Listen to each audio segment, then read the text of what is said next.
negativity or, you know, those negative emotions, that's how you know, switch. You need to stop going against the stream and start going with the stream and just start flowing. So we do have these sensors built into us. I mean, what makes you smile? What makes you happy? I mean, that's your path. That's the bigger picture, you know? And to follow that path of, as much as you can, goodness. And it has nothing to do with religion or going to church or any of those things that we thought were, we were taught that we should be doing. It's about first, getting a sense of who you are, where your center is. Find that center where the balance is inside you. And don't let anything throw you off that balance. And if you start to feel like you're moving and you're losing the balance, choose something that is of love, that is positive, that will make you happy. Because it's very easy and it's very obvious, but we just haven't been taught the tools around us. And it's a little harder when you're doing it and everyone else around you is not. So you're sort of like in the combat zone, and you're walking through the dead. Because those of us who can awaken our consciousness are alive and will be eternal beings, and the rest of us will die, because if you're not growing in evolution, you die. You're dying, and you're dying every day to something else that you've given away just for some material kind of illusionary kind of thing that you think you need, and it's just a stripping away of all of that illusion. That's very, very powerful. Might be painful, but sometimes pain is growth, and it's good for you to change. Just keep choosing love, light, and goodness. And if you can't do anything else, go to sleep, get up and pray, start all over again, meditate, yoga, qigong, anything, a walk, anything, breathing, anything that brings life into you, as opposed to giving your power away to someone else.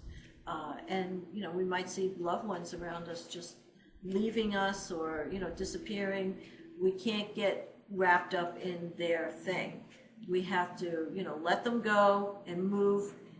That's a trap as well. The closest people around you might be manipulated and might fall prey to the forces that be.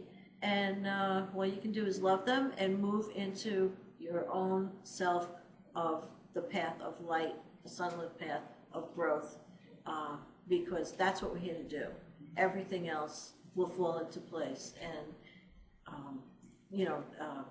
those of us who know really need to hold this up, so that those of us who don't know and might be ready will catch on. Right.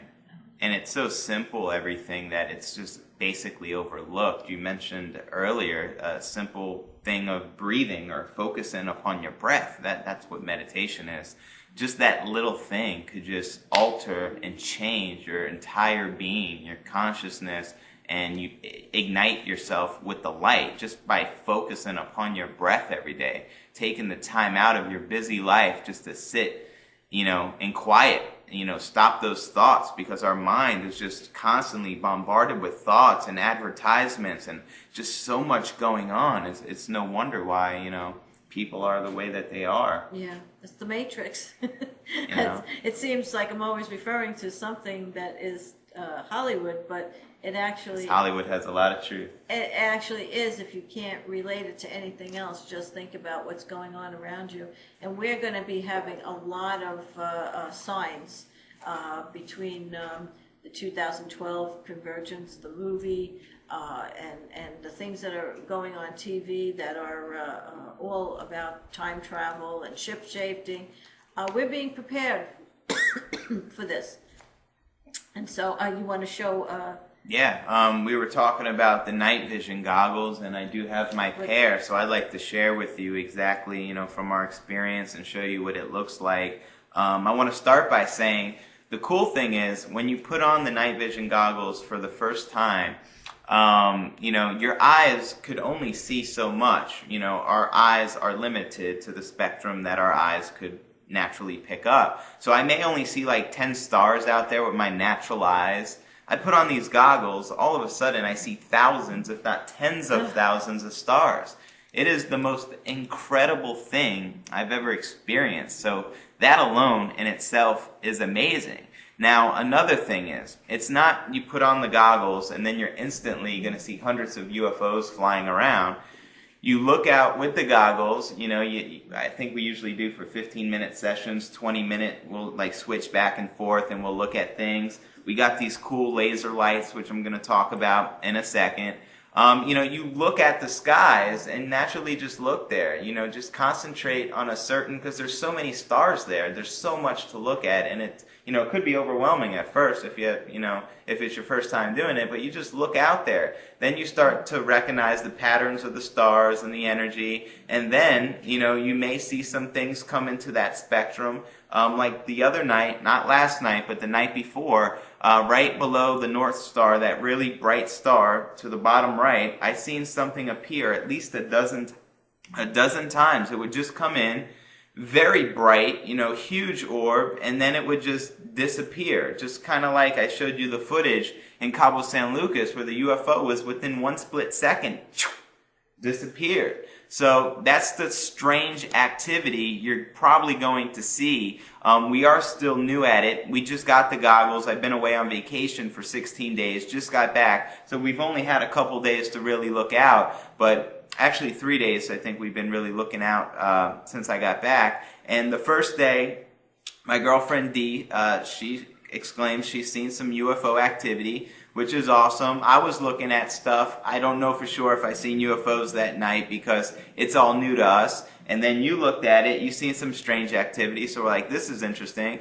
Then the next day, that's when I was looking out, I know for sure I seen some UFO activity. And then last night, I wasn't seeing so much, but I know the sky it was a rainy day, and it wasn't as clear as the other days were. So it's something where if you just look out, I think honestly, if you spend an hour a day looking outside, you're going to see some UFOs, and you're going to see some unidentified strange objects appear. I mean, what else could they be? I mean, it's simple to identify a satellite. A satellite just floats. You could go to YouTube, type in night vision goggles, satellite. You'll see what a satellite looks like.